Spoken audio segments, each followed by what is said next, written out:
Bismillahirrahmanirrahim. Assalamualaikum warahmatullahi wabarakatuh. Alhamdulillah. Allahumma salli ala Sayyidina Muhammad wa ala ali Sayyidina Muhammad. Pertanyaan yang pertama, apa doa yang bisa saya amalkan supaya orang yang kita sayangi mendapat hidayah? Allahumma hdi qaumi fa innahum la ya'lamun. Doa Nabi ketika umatnya menyiksa, mengejek, mengolok, melempar batu, melempar kotoran unta, melempar dengan kayu. Allahumma hdi qaumi fa innahum la ya'lamun.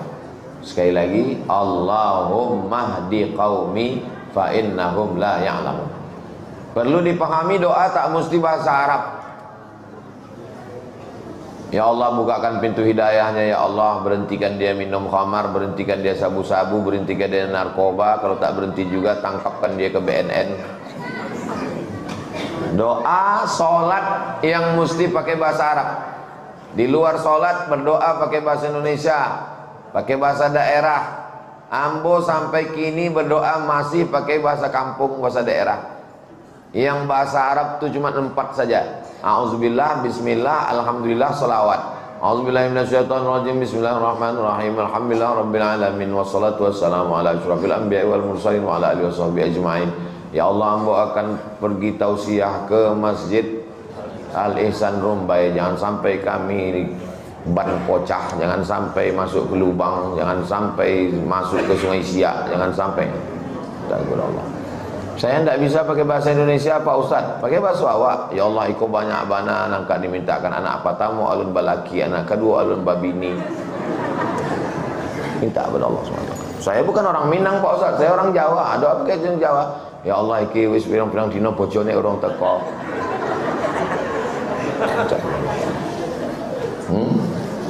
Banyak orang sekarang tidak berdoa, tapi menghafal doa.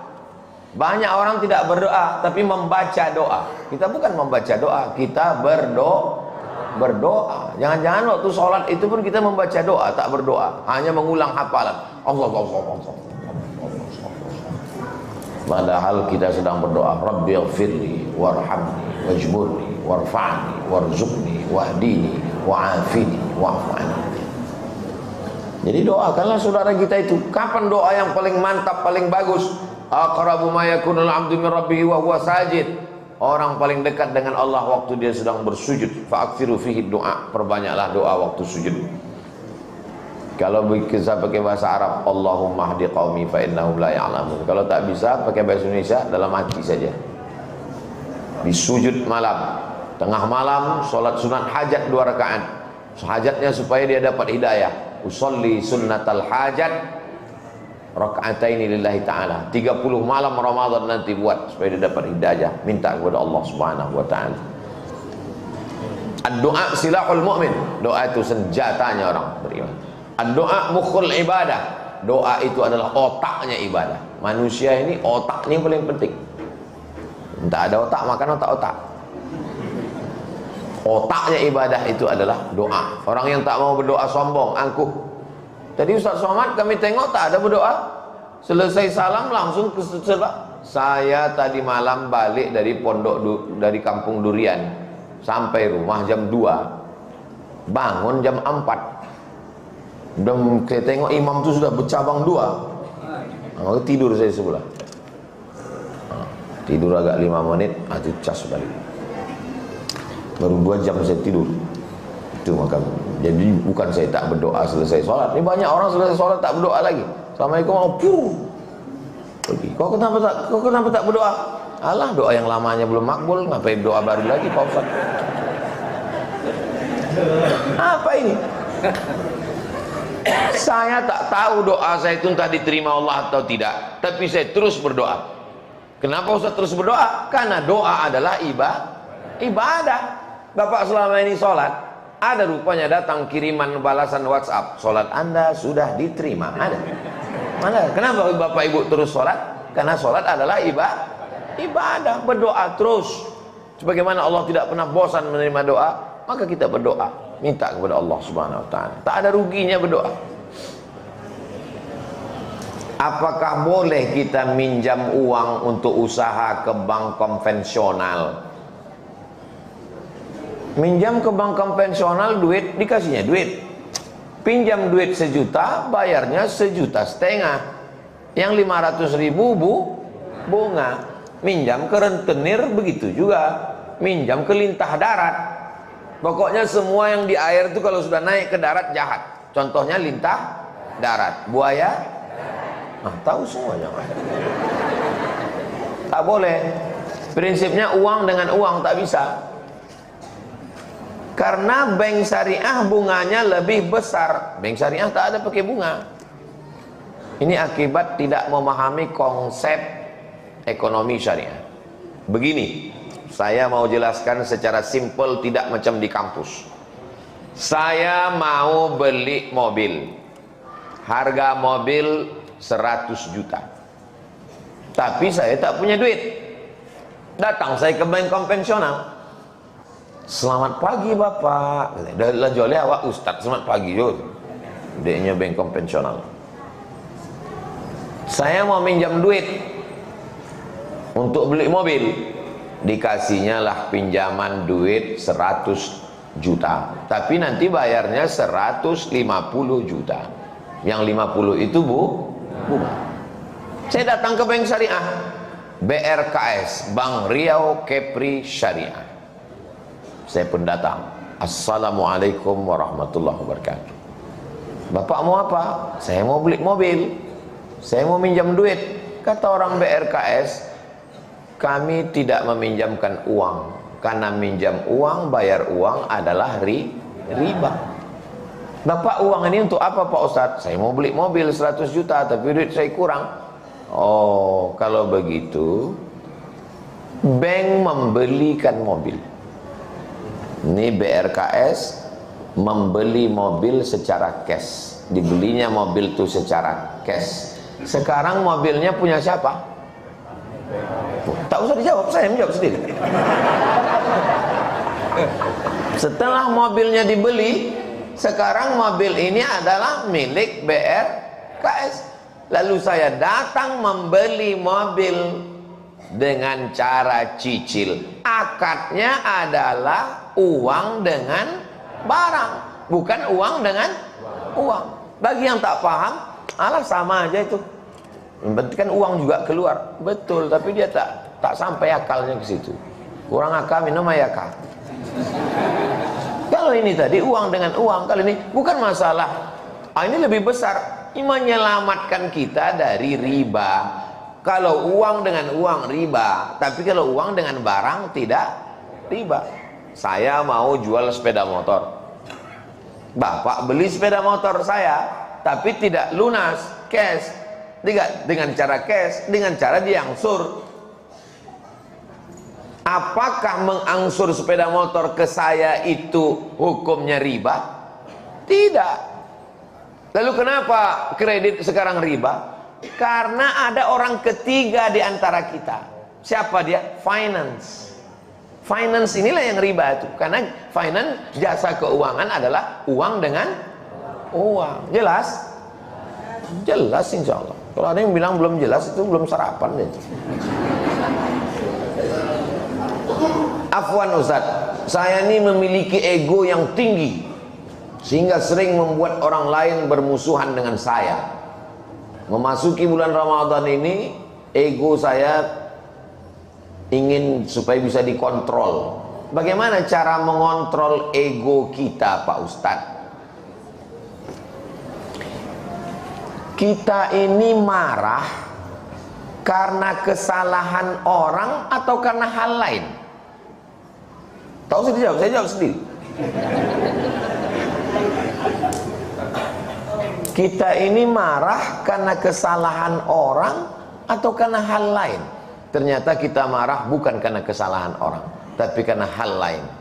Contoh, saya berdiri depan pintu, tiba-tiba datang anak ketek menginjak kaki ambo berang. Mama toang. Tidak lama sesudah itu ambo tagak berdiri, datang tentara, dipijaknya kaki ambo. Saya bilang, Bapak,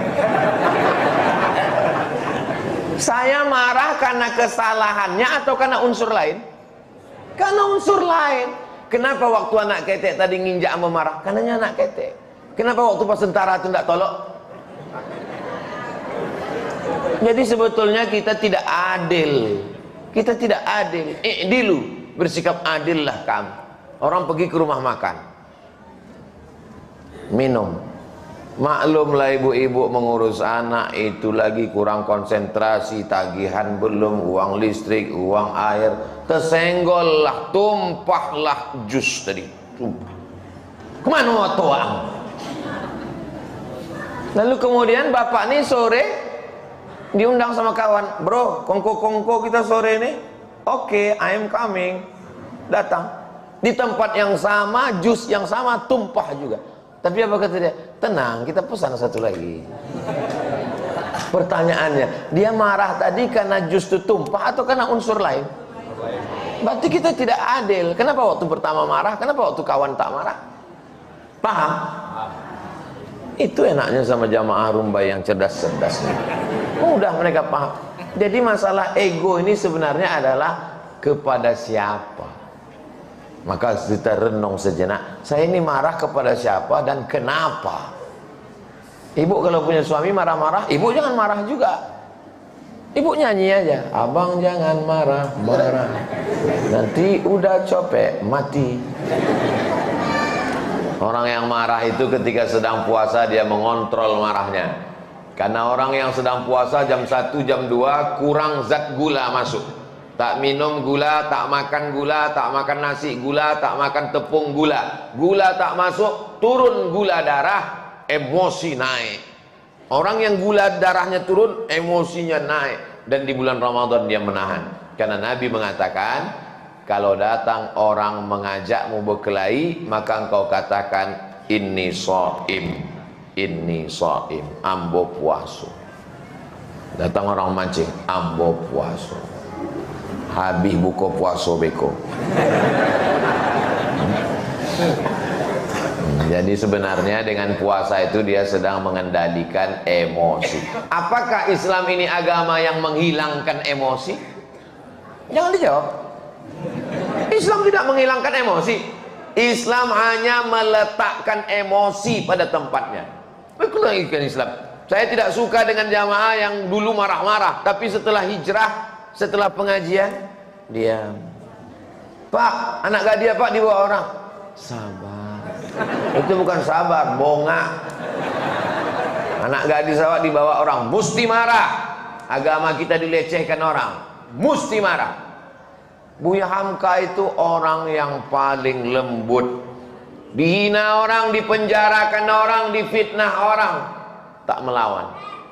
Dipenjarakan orang 2 tahun, 3 tahun, 4 tahun, mati yang memenjarakan tuh, dia menyolatkan jenazahnya, luar biasa. Tapi yang mau baca di buku biografi ayah yang ditulis oleh anaknya Irfan Hamka, Buya Hamka tuh pamberang, sampailah kapalnya ke Teluk Bayur. Nyo kan pergi ke Makkah, dari Jawa ke Teluk Bayur, dari Teluk Bayur ke Jeddah.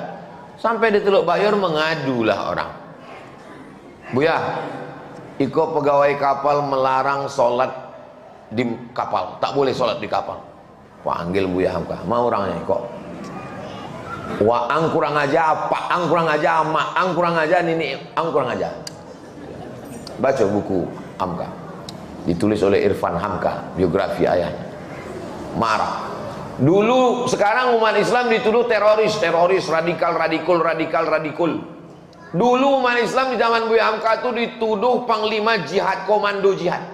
Kalau ada orang rajin ke masjid, komando jihad, mau ngamuk Buya Hamka, dipantingnya pecinya. Tidak ada komando jihad. Kalau ada komando jihad kok iko orangnya komando jihad. Jadi marah itu mesti disimpan, tapi bukan sikit-sikit marah. Titel mudah marah. Mohon maaf kalau kebetulan ada situ. Letakkan marah pada tempatnya. Ustadz, bagaimana cara menghafal Quran dengan cepat dan mutqin? Satu kata motivasi untuk menghafal Quran. Serius. Dia minta satu kata saja. Serius. Itu kata. Nah, pertama dihafal ketika otak kita sedang fresh sebelum subuh. Subuh Pekanbaru jam 5, jago jam 3. Sholat sunat, mandi, bersih, hafal. 1 halaman atau 1 lembar. 1 halaman atau 1 lembar. Sesudah dihafal, di murajaah, diulang-ulang. Diulang dalam sembahyang, diulang luar sembahyang. Ulang. Besok tambah ulang. Mengulang membaca sendiri, mengulang membaca di depan kawan, mengulang membaca di depan guru, mengulang dengan cara menulis. 4 cara mengulang. Mengulang sendiri, mengulang depan kawan, mengulang depan guru, mengulang dengan cara ditulis. Di Sudan pakai batu tulis. Ada batu tulis karena mereka masyarakat yang susah, miskin. Jadi kalau pakai pena, pakai kertas habis pena. Jadi dia pakai batu tulis. Jadi setiap menghafal Quran pakai batu tulis. Karena dengan menulis itu lebih kuat lekatnya ke dalam. Penghafal Quran yang sudah diwisuda, yang sudah hafiz, kalau tidak murojaah hilang. Kunci hafalan ada pada murojaah. Rajin mengulang. Minimal 1 hari 2 juz. Jadi ibu bapak yang punya anak penghafal Quran, bawakan anak bapak ibu jalan-jalan ke pesantren Nurul Azhar Yayasan Tabung Wakaf Umat. Ini terus Jembatan Leton, terus sampai simpang bingung, jangan bingung lagi, belok kiri. Jangan bingung-bingung lagi, belok kiri, arah ke TPU Kopit. Nanti sebelum sampai TPU Kopit, tengok sebelah kanan ada gedung tinggi pesantren Nurul Azhar Yayasan Tabung Wakaf Umat. Masuklah ke situ. Minta jumpai Ustadz Hanafi, Kiai Haji Dr. Hanafi pimpinannya, Ustadz Al-Nobdinar, Ustadz Tatang Yudiansah, panggil imbau 1 anak penghafal Quran. Di situ 25 orang setahun anak hafal Quran gratis. Kini tahun yang keempat. Panggil 1, minta tolong, nak bacakan hafalanmu, supaya anak bapak ibu punya motivasi. Yang ulang tahun bawa ke situ. Ini anak ulang tahun bawa ke mall, bawa ke kebun binatang pula, bawa ke pondok tahfiz Quran untuk mengenalkan anak. Anak-anak SD bawa ke tahfiz Quran supaya dia punya gambaran. Oh, tahfiz Quran itu begini. Insya Allah terbuka pintu hatinya. Mudah-mudahan anak kita mau masuk pondok dan menghafal Quran, insya Allah. Pak Ustadz, adakah mandi taubat? Mana dalilnya mandi taubat? Ma min muslimin yuznibu dzamban. Kalau ada orang yang berdosa, summa yatatahhar, kemudian dia bersuci. Ini dalil mandi taubat. Karena bersuci yang paling sempurna adalah mandi. Tak bisa mandi, wudu. Tak bisa wudu, tayamum. Tak bisa tayamum, ditayamumkan.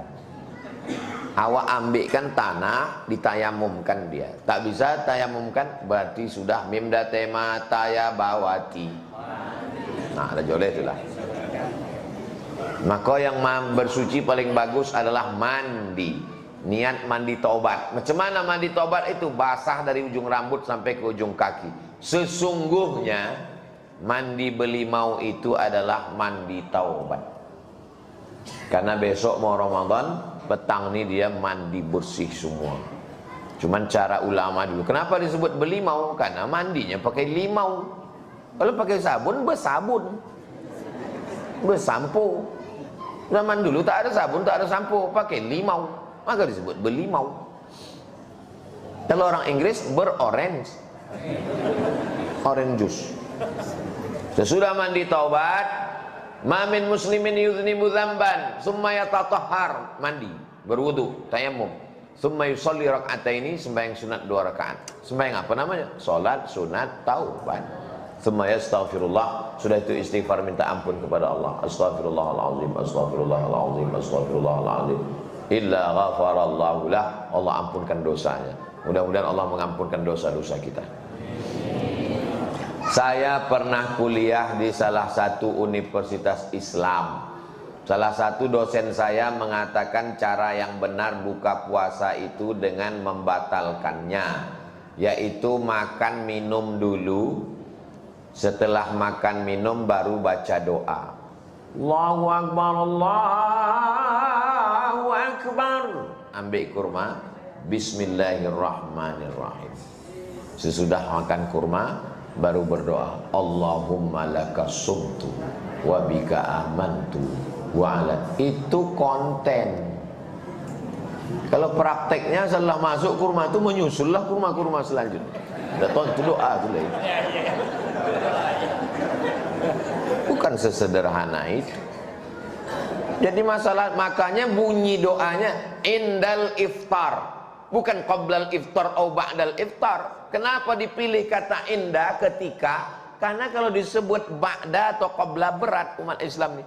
Maknanya inda itu boleh sebelum, boleh sesudah. Ada orang ditumpuknya doa itu di awal. A'udzubillahi minasyaitonirrajim. Bismillahirrahmanirrahim. Allahumma barik lana fima razaqtana wa qina azabannar. Dhahabadh dhama'u wa batallatil uruq wa thabatal ajru. Allahumma laka sumtu. Karena sesudah itu tak sanggup dia lagi doa pupa. Yang berdoa sesudah makan betul, yang berdoa sebelum makan betul, karena bunyinya indal iftar. Tak ada yang salah. Yang tak berdoa pun tak salah. Kenapa? Karena doa makan paling pendek, bismillah. Allahumma barik lana fima razaqtana. Hadis dhaif. Allahumma laka sumtu. Dhaif. Dhahabadh dhama'u. Dhaif. Yang sahih, bismillah. Sudah lapar kali sudah. Assalamualaikum warahmatullahi wabarakatuh. Saya pernah meniatkan diri puasa nazar. Apabila suatu hal terjadi maupun tak terjadi, maka saya puasa nazar sebanyak sekian hari. Nazar mewajibkan yang sunat. Puasa itu sebetulnya hukumnya sunat, kecuali puasa Ramadan, kecuali puasa kafarat sumpah. Tapi karena dinazarkan, maka berubah naik derajatnya dari sunat menjadi wajib. Bersedekah tadi, sedekah pagi sunat. Tapi karena bernazar, kalau lulus anakku ini nanti aku bersedekah tiap pagi 100.000 selama 10 hari. Berubah dia dari sunat menjadi wajib. Itu nazar. Lalu suatu hal tersebut terjadi sesuai dengan saya minta dengan Allah. Namun di tengah perjalanan saya melunasi utang puasa tersebut, saya merasa tak sanggup untuk melunasi utang puasa. Makanya jangan suka mengobrol nazar. Suka kali bernazar. Nanti kalau anak ini lulus saya akan berkurban, nanti kalau ini saya akan puasa. Satu pun tak dibuat.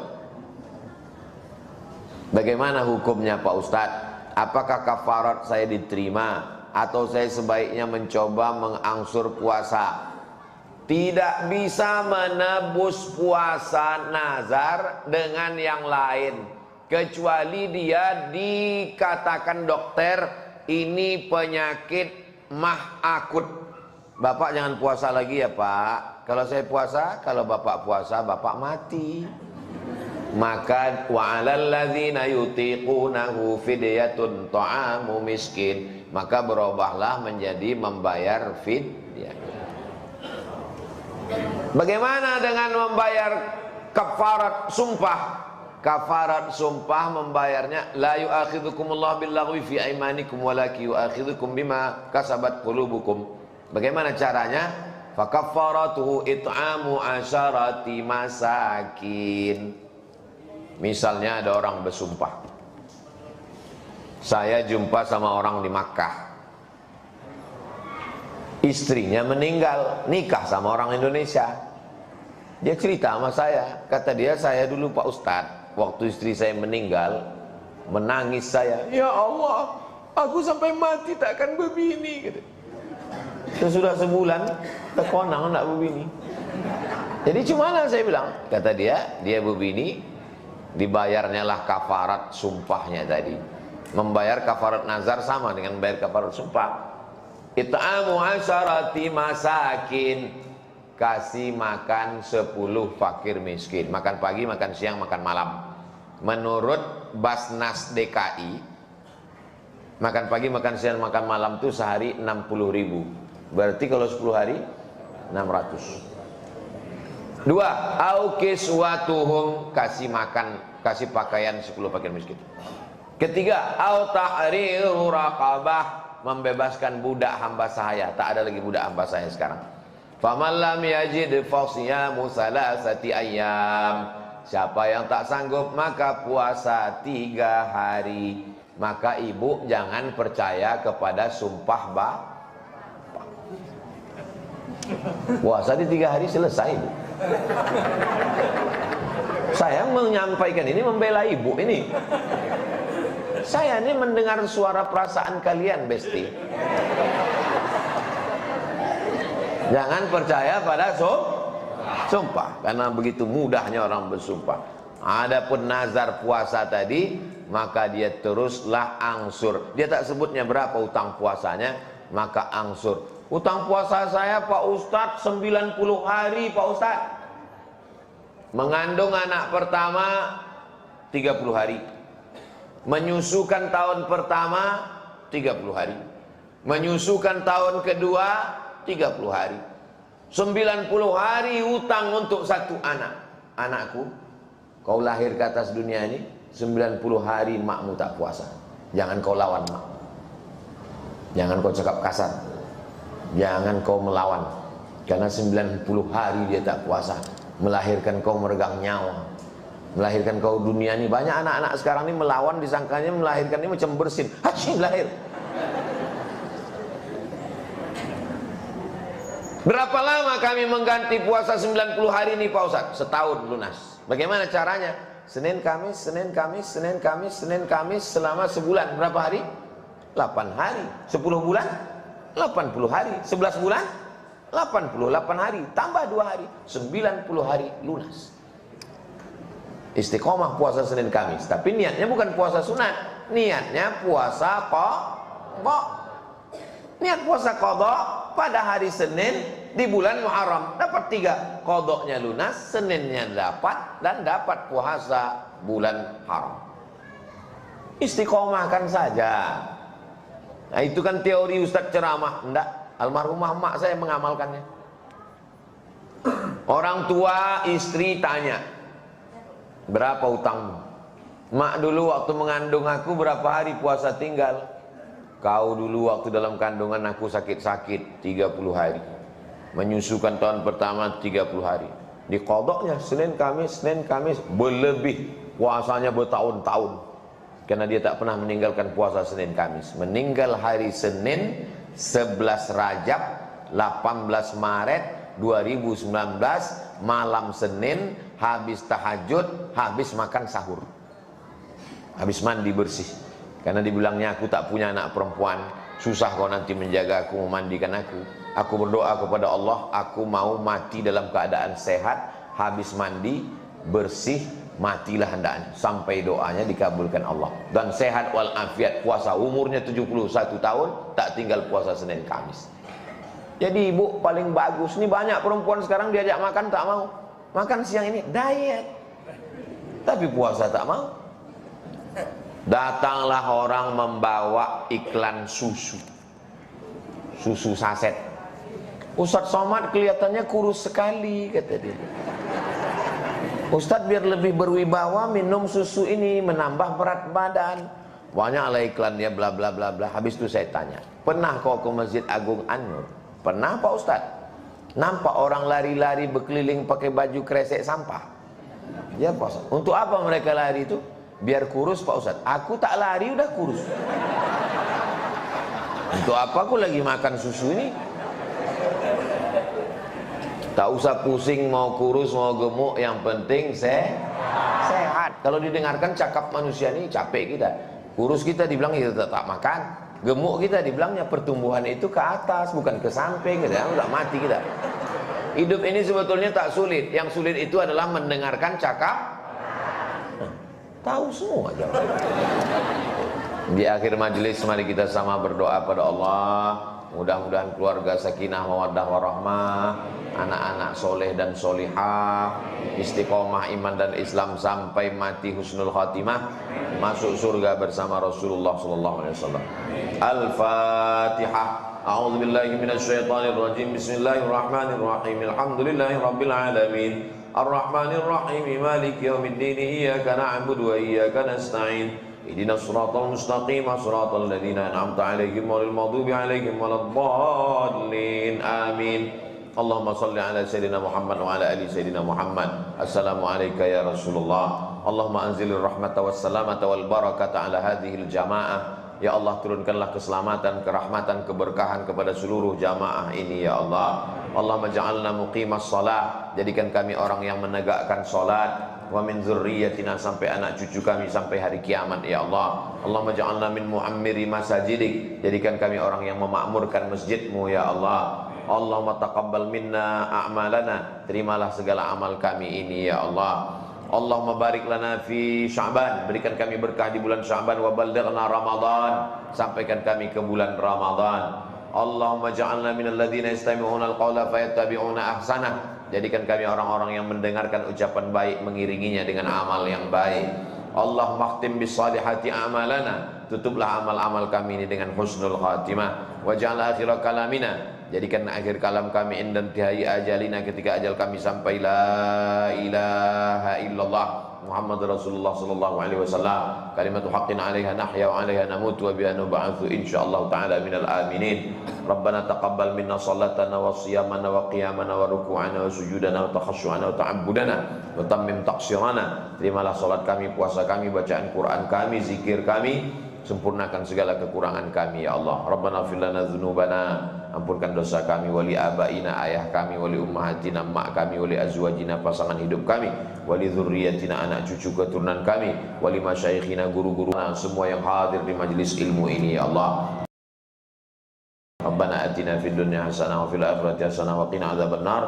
Wa sallallahu ala sayyidina Muhammad wa ala alihi wa sahbihi wa sallam, walhamdulillahi rabbil alamin. Taqabbalallahu minkum minna wa minkum taqabbal ya karim.